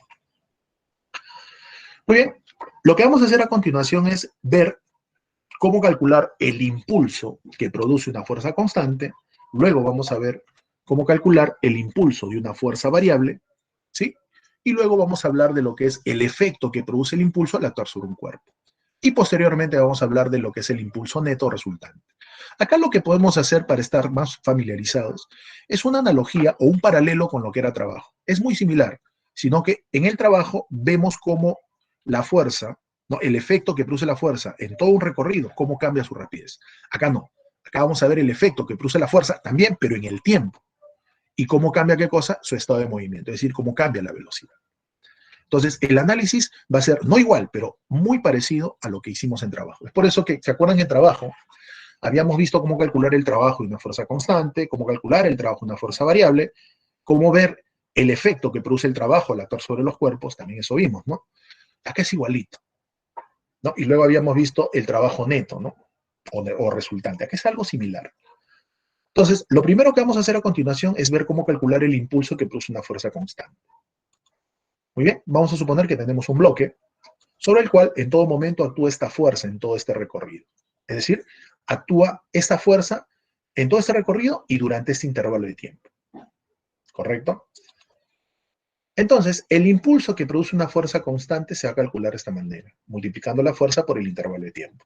Ahora, como nosotros acá vamos a medir el efecto que produce la fuerza al actuar sobre un cuerpo durante un intervalo de tiempo para cambiar su estado de movimiento, es decir, para cambiar su velocidad, como la velocidad es una cantidad vectorial, obviamente el impulso también va a ser una cantidad de tipo vectorial, porque vuelvo a repetir, vamos a ver el efecto que produce la fuerza, ¿no? En un intervalo de tiempo para cambiar su velocidad, o sea, su estado de movimiento. Por eso que el impulso es una cantidad vectorial. Bueno, cuando se trata de una fuerza constante, el impulso se calcula de esta manera, multiplicando la fuerza por el intervalo de tiempo. ¿Ya? Obviamente el impulso y la fuerza van a tener la misma orientación, ya que son cantidades vectoriales. No olvidar esto, por favor. Bueno, ¿cuál es su unidad de acuerdo al Sistema Internacional de Unidades? Bueno, no tienen ninguna unidad especial, pues, ¿no? Ya sabemos que la fuerza se mide en Newton, el intervalo de tiempo en segundos, es por eso que su unidad será Newton segundo. ¿Correcto? Muy bien. Vamos a ver a continuación qué ocurre si yo, el comportamiento de cómo cambia la fuerza, ¿sí? En función del tiempo lo llevo a una gráfica. Para el caso de una fuerza que es constante, nos podemos dar cuenta de lo siguiente. Si yo lo llevo ese comportamiento a una gráfica, fuerza versus tiempo, como la fuerza es constante, es decir, esta no cambia. No cambia en el tiempo. Y como se mantiene constante, quiere decir que al llevarlo a una gráfica, pues simplemente su gráfica vendría a ser una recta horizontal paralela al eje del tiempo. Si nosotros lo analizamos para un intervalo de tiempo inicial hasta un intervalo de tiempo, mejor dicho, desde un instante de tiempo inicial hasta un instante de tiempo final, efectivamente nos podríamos dar cuenta de un detalle, que si yo calculo el impulso, que es fuerza por intervalo de tiempo, me daría cuenta que al multiplicar la fuerza, que es esta altura, por el intervalo de tiempo, que es esta distancia horizontal, eso correspondería al área comprendida entre la gráfica y el eje del tiempo, ¿sí o no? Entonces acá, si nosotros vemos, al multiplicar la fuerza por ese intervalo de tiempo, esa fuerza por ese intervalo de tiempo justamente coincide con el área comprendida entre la gráfica y el eje del tiempo. Entonces, conclusión. Cuando ya tengo una gráfica, fuerza versus tiempo, siempre se cumple que el área comprendida entre la gráfica y el eje del tiempo coincide ¿con qué? Con el impulso. Y para el caso de una fuerza constante, esa gráfica vendría a ser, o mejor dicho, esa área vendría a ser un rectángulo, ¿no? Y su gráfica una recta horizontal paralela al eje del tiempo. Ahí está. Algo parecido a lo que vimos trabajo de una fuerza constante. Pero en este caso, si la fuerza es constante, el módulo de su impulso lo podemos calcular de esa manera, pues, ¿no? Multiplicando la fuerza por el intervalo de tiempo. Ahora, esto no solamente, bueno, esto es algo particular para una fuerza que es constante, pero de acá esto ya lo vamos a poder generalizar, no necesariamente para una fuerza que sea constante. Si una fuerza es de módulo variable, igual, podemos calcular su impulso aplicando justamente este criterio, ¿sí? Llevándolo a una gráfica, ¿no? Fuerza versus tiempo, donde efectivamente se corroboraría que el área comprendida entre la gráfica y el eje del tiempo coincide justamente con el impulso que produce la fuerza. Muy bien. Ahora, si la gráfica estuviera encima del eje del tiempo y estuviéramos, por ejemplo, en el eje X, quiere decir que esa fuerza es positiva. ¿Cierto? ¿Qué quiere decir que la fuerza sea positiva? Que la fuerza se orienta hacia la derecha. Si estuviéramos en el eje X y la fuerza fuera negativa, efectivamente su gráfica estaría debajo del eje del tiempo, pues, ¿no? Debajo quiere decir que la fuerza es negativa. Bueno, eso ya creo que nosotros ya lo sabemos manejar, ¿ya? Entonces, si estuviéramos en el eje X y la fuerza estuviera encima, representa una fuerza positiva. Si estuviera debajo, ¿no? Y estuviéramos en el eje X, quiere decir que la fuerza es negativa, ¿no? O sea, que se estaría orientando hacia la izquierda, por así decirlo. Muy bien. Veamos ahora cómo calcular el impulso de una fuerza variable. Bueno, igualito, cuando la fuerza es variable, entonces lo que normalmente nosotros tendríamos que hacer es justamente llevarle una gráfica, ¿correcto? A una gráfica fuerza versus tiempo. Acá estoy dibujando una fuerza que varía con el tiempo de forma lineal, porque eso es lo que normalmente vamos a ver. No vamos a ver impulsos donde la fuerza varía con el tiempo de forma cuadrática, o de forma radical o exponencial, no. Nosotros vamos a ver cómo cambia la fuerza en función del tiempo de manera lineal. Y si cambia de manera lineal, efectivamente su gráfica va a ser una recta horizontal, que puede ser, va a ser una recta, que puede ser inclinada a la derecha o a la izquierda, ¿correcto? El hecho de que sea inclinada hacia la izquierda, ¿qué quiere decir? Que al transcurrir el tiempo, como ustedes se pueden dar cuenta, la fuerza está disminuyendo de valor. Y en un momento en el cual, para este instante de tiempo, la fuerza se hace cero, ¿no? Y hasta ese instante de tiempo, la fuerza fue positiva. Quiere decir que estuvo, si estamos en el eje X, estuvo apuntando a la derecha. Pero a partir de ese instante de tiempo, donde está el puntero, hacia adelante, la fuerza es negativa, pero se incrementa de valor. ¿Correcto? ¿Qué quiere decir que sea negativa? Que si en un inicio apuntaba a la derecha, a partir de este instante de tiempo en adelante, apuntaría hacia la izquierda y empieza a aumentar su valor. Ya, esa es la interpretación de esta gráfica. Pero igual, si queremos calcular el impulso que produce esta fuerza al actuar sobre el cuerpo durante un cierto intervalo de tiempo, lo vamos a calcular como el área comprendida entre la gráfica y el eje del tiempo. ¿Correcto?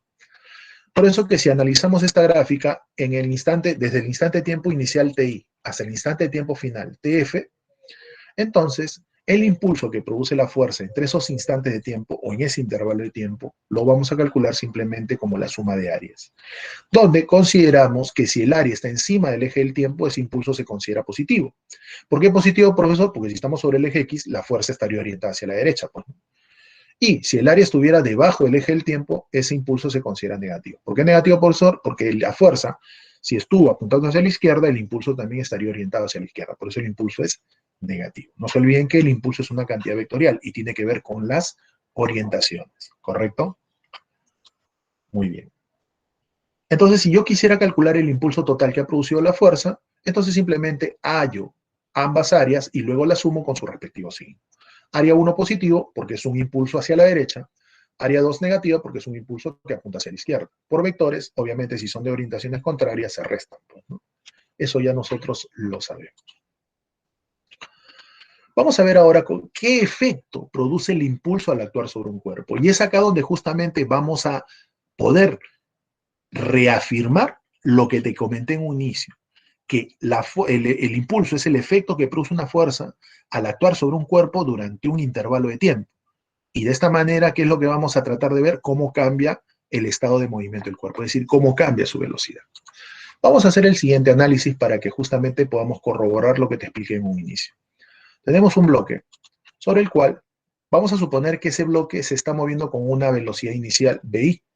Ojo, no rapidez, velocidad inicial. Cuando le aplico una fuerza durante este intervalo de tiempo, me doy cuenta que efectivamente el bloque va a desplazarse una cierta distancia y por ende, si le aplico una fuerza, pues simplemente esta fuerza, si logra modificar su estado natural de movimiento o su estado de movimiento, esta fuerza que le produce una aceleración, ¿no? Eso sabemos por segunda ley de Newton. Muy bien. Entonces, al tener aceleración, obviamente su velocidad ya cambió, ¿no? Obviamente, de repente no ha cambiado de orientación, pero sí ha cambiado al menos de módulo. Ahora, no necesariamente solamente la fuerza al actuar sobre el cuerpo durante un intervalo de tiempo va a cambiar solo su módulo, puede cambiar también la orientación, por si acaso. Pero acá estamos viendo el caso más simple y luego ya lo vamos a generalizar, ¿correcto? Entonces, vuelvo a repetir mejor la animación. Tenemos un bloque, en un inicio, se está moviendo con una velocidad inicial VI.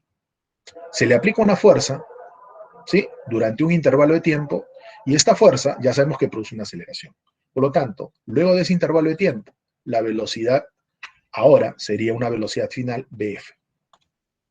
Bueno, si consideramos que en ese intervalo de tiempo la fuerza es constante, entonces esa fuerza en ese intervalo de tiempo le produce un impulso, el cual, de acuerdo a la ecuación que hemos visto anteriormente, se puede calcular de esta manera: fuerza por intervalo de tiempo. Ahora, la fuerza, por segunda ley de Newton, es masa por aceleración, ¿correcto? Y esto multiplicado por el intervalo de tiempo. Si nosotros consideramos que la fuerza es constante, entonces podríamos decir que este objeto ha experimentado un mRV. Entonces, si yo multiplico aceleración por intervalo de tiempo y recordamos una ecuación del mRV, entonces podríamos decir que velocidad final, ¿te acuerdas? Es velocidad inicial más aceleración por tiempo. Entonces, si despejo aceleración por tiempo, obtendríamos esto de acá. ¿Sí? Aceleración por tiempo es velocidad final menos velocidad inicial. ¿Se acuerdan de mRV, no? Una de las ecuaciones. Estamos, en vez de colocar A por intervalo de tiempo, estoy colocando su equivalente, que sería velocidad final menos velocidad inicial. Obviamente la ecuación vectorial, ¿correcto? ¿Qué es lo que hago ahora? Pues simplemente, en vez de colocar esto, estoy colocando su equivalente. Ahora, este M puede multiplicar ambos términos. Y al final obtendríamos esto de acá. Que el impulso que ha producido la fuerza es equivalente al producto de la masa por la velocidad final menos la masa por la velocidad inicial. Y como ustedes se pueden dar cuenta, acá claramente notamos que el impulso que produce la fuerza al actuar sobre el cuerpo, ¿qué es lo que está logrando cambiar? Está cambiando su estado de movimiento. Es decir, está cambiando su velocidad. Pero también, nosotros cuando vimos dinámica, vimos que la masa, ¿qué es lo que mide? La oposición que ofrecen los cuerpos a cambiar su estado de movimiento. ¿Se acuerdan o no? Dijimos que la masa era una propiedad inherente a los cuerpos, ¿sí?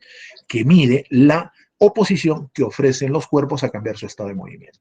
Entonces, efectivamente, acá vemos cómo el impulso está logrando, ¿qué cosa? El efecto de cambiar el estado de movimiento de un cuerpo, donde el estado de movimiento no solamente se relaciona con la velocidad, sino también con la masa. Y eso ya lo habíamos visto, vuelvo a repetir, bueno, los que estuvieron en mi aula, en el tema de dinámica, efectivamente. ¿Correcto? Claro, a esto más adelante se le va a conocer como el teorema del impulso y la cantidad de movimiento. Pero como ustedes se pueden dar cuenta, el efecto que ha producido la fuerza en ese intervalo de tiempo, o sea, el impulso que ha producido es efectivamente de cambiar su estado de movimiento, lo que ya les había comentado en un inicio, ¿correcto? Y acá lo podemos notar matemáticamente, pues, ¿no? Ahora sí, ojo, que todavía no hemos definido qué es cantidad de movimiento. Lo que estamos viendo es que el impulso, el efecto que produce el impulso al actuar sobre un cuerpo es de lograr cambiar su estado de movimiento. Es decir, masa por velocidad final menos masa por velocidad inicial. Ahora sí, vamos a hablar de lo que es el impulso neto resultante. Es una definición muy parecida a lo que habíamos visto en trabajo, pues, ¿no? El impulso neto o impulso resultante justamente viene a ser el impulso que produce cada una de las fuerzas que actúa sobre el cuerpo, ¿no? En un intervalo de tiempo. Bueno, si ustedes se dan cuenta, esta fuerza puede ser la fuerza resultante. Entonces, la fuerza resultante, como ya lo había, a ver, voy a poner la diapositiva anterior, no se olviden que esta fuerza es la fuerza resultante, ¿correcto? Y la fuerza resultante es el efecto combinado de todas las fuerzas que actúan sobre el cuerpo. Entonces, si yo en vez de colocar este F, lo desdoblo como todas las fuerzas que estuvieron actuando sobre el cuerpo, entonces podríamos decir que el impulso neto se define de esa manera, ¿sí? Como el producto, o mejor dicho, como la suma de los impulsos que produce cada una de las fuerzas al actuar sobre el cuerpo. Acá lo estoy colocando. Todavía no veas esto. ¿Ya? Este texto todavía no. Mira esta ecuación. El impulso neto simplemente se define como el impulso que produce cada una de las fuerzas al actuar sobre el cuerpo. Por eso acá decimos sumatoria de los impulsos que produce cada fuerza. ¿Sí? Pero si nosotros factorizamos el intervalo de tiempo y sumamos las fuerzas, esas fuerzas que me dan como resultado, la fuerza resultante, eso ya lo sabemos. Por eso que también el impulso neto o total lo puedo calcular de esta manera. Como el impulso que produce ¿quién? La fuerza resultante. Y como ya hemos visto en la diapositiva anterior, por favor, no leas esto todavía porque si no te vas a rayar. Y como ya habíamos visto en la diapositiva anterior, que la fuerza resultante es la que produce la aceleración, y partiendo de ahí es que llegamos a esa conclusión, entonces podríamos decir que el impulso de la fuerza resultante, ¿qué es lo que va a producir? Justamente esto, cambios en su estado de movimiento. ¿Ya? O sea, en pocas palabras, ya resumiendo, ¿qué es el impulso neto resultante? El impulso, acá mira el puntero por favor, el impulso que produce cada fuerza al actuar sobre el cuerpo. ¿Correcto? Si factorizamos, si es el impulso que produce cada fuerza al actuar sobre el cuerpo, si factorizamos el intervalo de tiempo, ¿qué me quedaría? Fuerza 1 más fuerza 2 más fuerza 3, etc. Pero fuerza 1 más fuerza 2 más fuerza 3, vectorialmente hablando, es la fuerza resultante. Es por eso que el impulso neto o total también lo puedo calcular de esta manera, multiplicando, o mejor dicho, como el impulso de la fuerza resultante. O dicho de otra forma, fuerza resultante por intervalo de tiempo. Pero ya sabemos que el impulso de la fuerza resultante, ¿qué es lo que ha logrado? Producir cambios en su estado de movimiento. ¿Correcto? Muy bien. Entonces, en pocas palabras, el impulso neto es la suma de los impulsos de cada fuerza, que es equivalente a decir masa por velocidad final menos masa por velocidad inicial. Muy bien, ahora sí, a este producto de masa por velocidad final, se le va a denominar justamente cantidad de movimiento o también se le llama momentum lineal, por si acaso. Bueno, como ustedes se pueden dar cuenta, ese producto M por B nos arroja mucha información sobre quién, sobre el estado de movimiento de un cuerpo. Como dijimos, el estado de movimiento de un cuerpo no solamente se relaciona con su velocidad, sino también cuando vimos en dinámica que hay una propiedad que justamente es inherente a cada cuerpo, que es la masa, entonces también me doy cuenta que el cambio de su estado de movimiento no solo depende de la velocidad, sino también de la masa. Es por eso que este producto de M por B, o sea, masa por velocidad, nos arroja mucha información respecto al estado de movimiento de un cuerpo.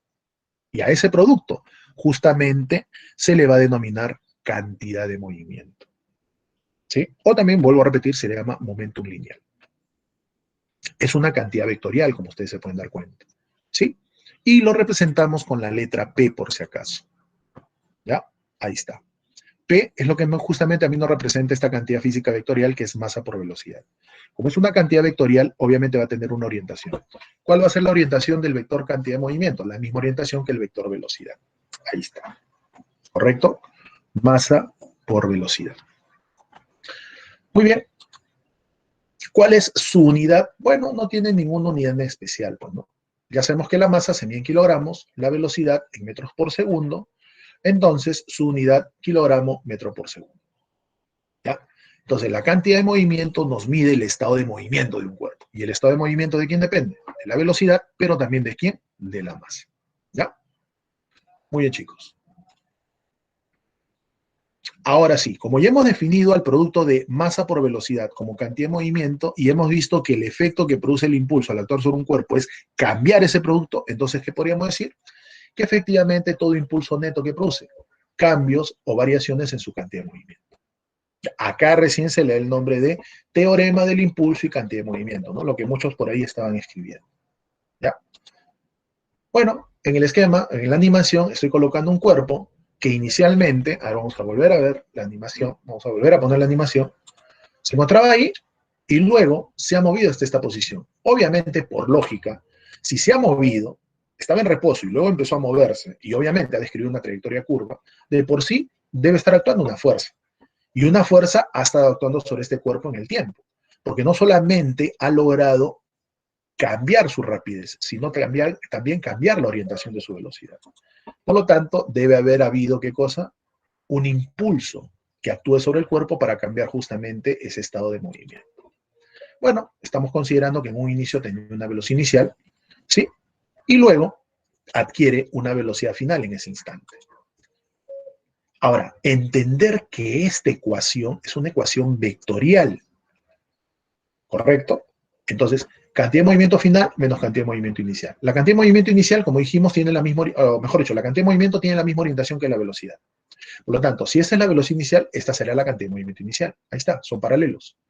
Si esta es la velocidad final, pues simplemente esta será la orientación del vector cantidad de movimiento final.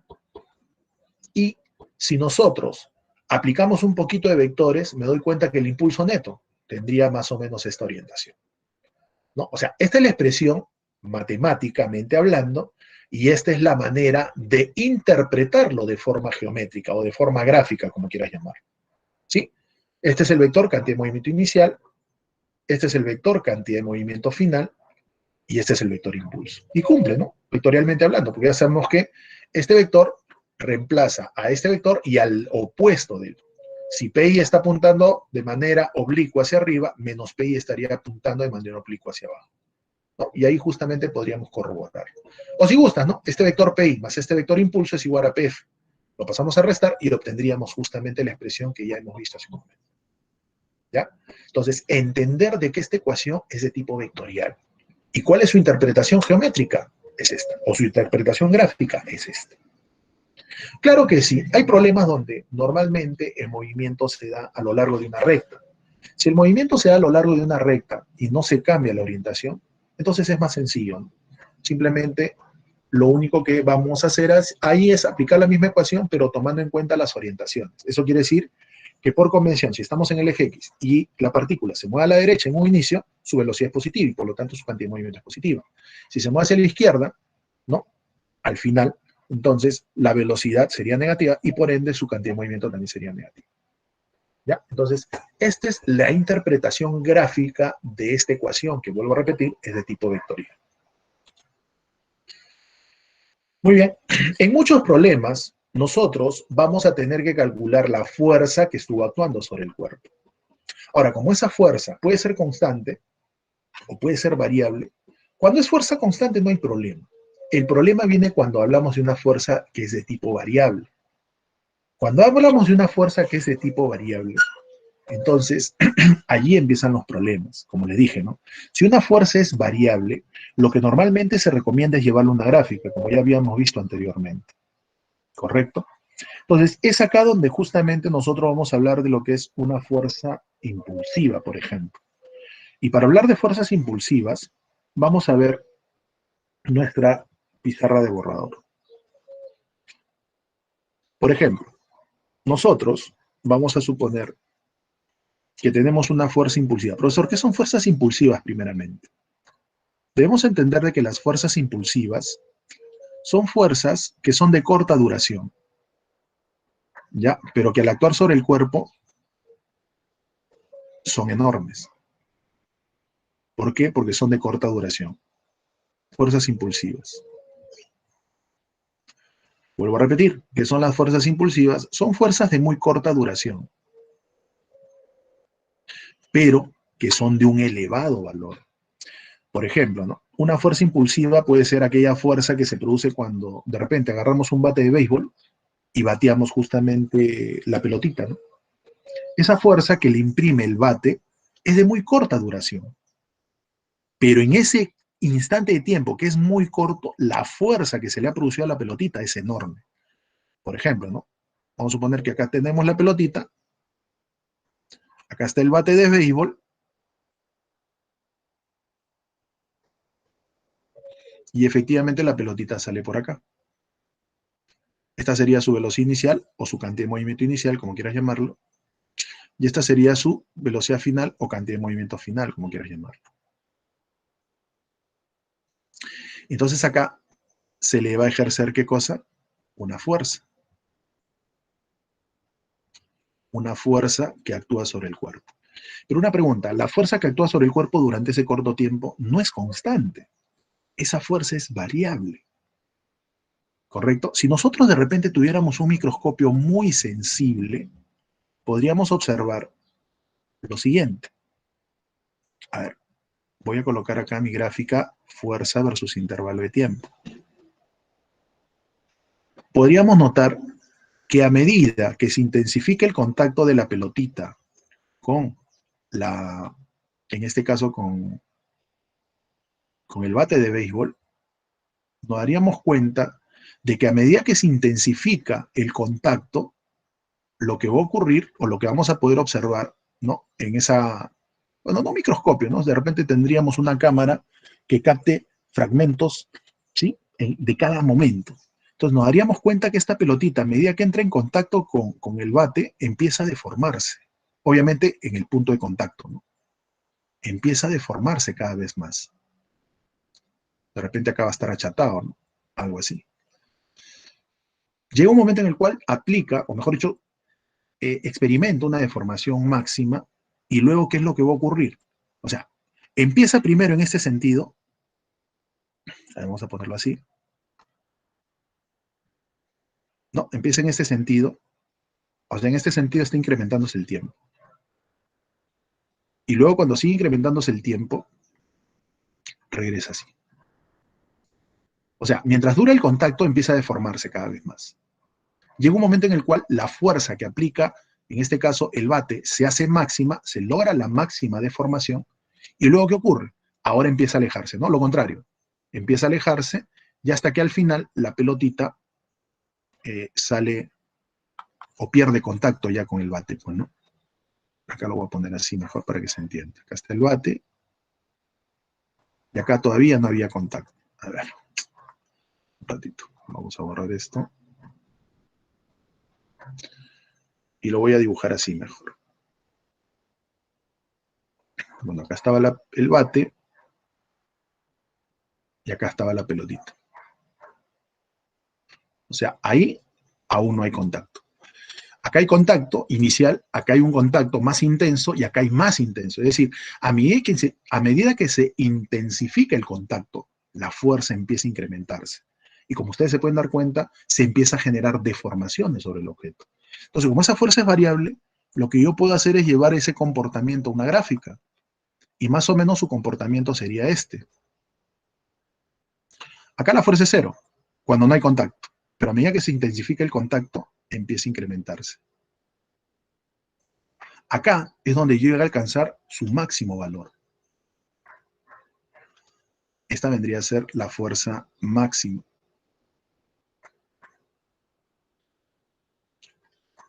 Y a partir de ese momento, ¿qué ocurre? Cuando alcance ese valor máximo, empieza a disminuir. Lo que estamos viendo, ¿no? Ahora en el regreso. Empieza a disminuir. Este sería intervalo de tiempo 2, pues, ¿no? Vamos a ponerle así. Intervalo de tiempo 2. Ahí está. Entonces ahora empieza a disminuir hasta que al final nuevamente se aleja y obviamente se pierde el contacto.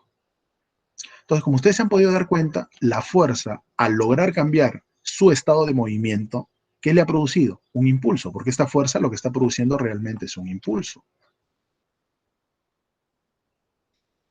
Y ese impulso, como ustedes se pueden dar cuenta, yo lo puedo llevar, o ese comportamiento de cómo actúa la fuerza en todo ese intervalo de tiempo, lo puedo llevar a una gráfica. Entonces, como ustedes se pueden dar cuenta, las fuerzas impulsivas, ¿no? Son de corta duración, pero cuando nosotros calculemos sus valores, toman enormes valores en ese corto intervalo de tiempo. Ahora, como ustedes se han podido dar cuenta, y esto ya con esto termino, para no cansarlos mucho, es que a medida que se intensifica la fuerza, el cuerpo empieza a experimentar una deformación, que ojo, puede ser parcial, o sea, puede ser momentánea. ¿Qué quiere decir que la deformación sea momentánea? Que mientras dura el contacto, se puede apreciar la deformación, pero luego cuando ya se pierde el contacto, el cuerpo recupera su forma original. Puede ser una deformación momentánea, es decir, que se produce mientras haya contacto físico, pero después recupera su forma original. Pero también se puede producir una deformación parcial. ¿Eso qué quiere decir? Que de repente, luego del contacto, el cuerpo se ha deformado, pero de una manera no tan exagerada, pues, ¿no? Es, por ejemplo, cuando ustedes juegan de repente fútbol, o de repente las señoritas juegan vóley, ¿no? Tanto golpeamos a la pelota que la pelota se ha puesto hueva, decimos. No sé si han visto eso.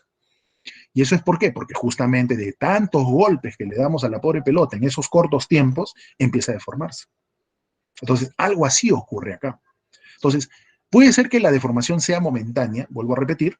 ¿Eso qué quiere decir? Que al ser momentánea, no, se deforma mientras dure el contacto. Pero luego que se pierde el contacto, recupera su forma original. O la deformación puede ser parcial, es decir, mientras dure el contacto se deforma, pero de una forma mínima, por así decirlo. Pero también puede darse el caso de que la deformación sea total, es decir, que luego del contacto se deforma y ya no recupera su forma original. Y es ahí donde ustedes van a clasificar a este tipo de efectos, que más adelante le vamos a llamar choques, como choques, que son elásticos, inelásticos o completamente inelásticos o plásticos. Ahora, sigamos con la gráfica. Llega un valor máximo y luego la fuerza empieza a descender, ¿no? Cuando la pelotita empieza a alejarse. Como ustedes se pueden dar cuenta, cuando yo llevo una fuerza variable a una gráfica fuerza versus tiempo, ¿qué se cumplía? Que el área comprendida entre la gráfica y el eje del tiempo coincide con quién, con el impulso. Entonces, al impulso que estuvo actuando, o mejor dicho, la fuerza estuvo actuando desde que empezó el contacto hasta que tomó un valor máximo. Al impulso que ha producido la fuerza en ese intervalo de tiempo, ¿no? Que en este caso sería el intervalo de tiempo 1, y este sería el intervalo de tiempo 2, ¿no? A ese impulso que ha producido la fuerza mientras duró el contacto, ¿no? Y obviamente la fuerza que aplicó el bate adquirió un valor máximo, se le conoce como impulso deformador. ¿Correcto? ¿Por qué? Porque durante ese contacto, durante ese intervalo de tiempo, el cuerpo pudo haber sufrido una deformación momentánea o parcial. Pero cuando ya el cuerpo empieza a alejarse, también la fuerza está produciendo un impulso. Pero en este caso, a ese impulso, ¿cómo se le llama? Se le llama impulso recuperador. ¿Correcto? Es decir, ya el cuerpo empieza a recuperar su forma original. ¿Qué es lo que se cumple? Se cumple que si el impulso deformador es igual al impulso recuperador, lo voy a borrar para que de repente lo tengan bien acá, se cumple lo siguiente, que si el impulso deformador es igual al impulso recuperador, estamos ante un choque de tipo elástico. Es decir, el cuerpo se deforma mientras dure el contacto. Pero ¿qué ocurre si el impulso deformador es mayor al impulso recuperador? Acá, ¿qué es lo que se ha producido? Se ha producido una deformación parcial. ¿Y este choque cómo se llama? Choque inelástico. Pero ¿qué ocurre si el impulso recuperador es cero? Si el impulso recuperador es cero, ¿qué ocurre? Entonces el cuerpo se deformó completamente. ¿Sí? Entonces, este choque se conoce como choque plástico. ¿Ya? Entonces, esa vendría a ser justamente el análisis y posteriormente los tipos de choque que vamos a analizar. Muy bien, chicos, tómenle una captura, creo que ya tienen su clase de letras, para no quitarle minutos al profesor, por favor. Ya, 5 segundos para salir y cortar la grabación. Muy bien, chicos, ya continuaríamos el día jueves. Ahí les indico hasta dónde viene la práctica, por favor. Sí, el jueves todavía vamos a tener tiempo de sobra. Muy bien, chicos, ahora sí, salimos de acá y vamos a cortar